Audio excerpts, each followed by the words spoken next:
What's up mga homies? So, dito na naman tayo sa Notorious Motorsports. Another project na naman itong gagawin natin.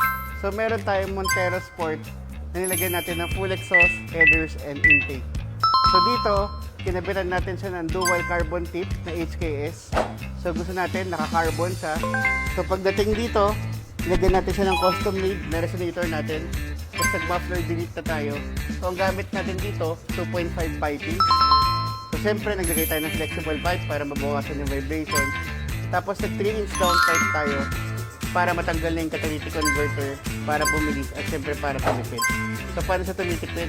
Konting apak lang, umaabansa ng kotse natin. So ito yung ginabit natin. So nilagyan natin siya ng short ram, cold air intake, tapos tinanggalan natin siya ng catalytic o nilagyan natin siya ng pinaka-down pipe. So wala na siyang catalytic ngayon. So gusto natin dito mabawasan yung delay niya. So more air, more power, siyempre gawang Notorious. So ngayon, pakinggan natin ang magiging tunog.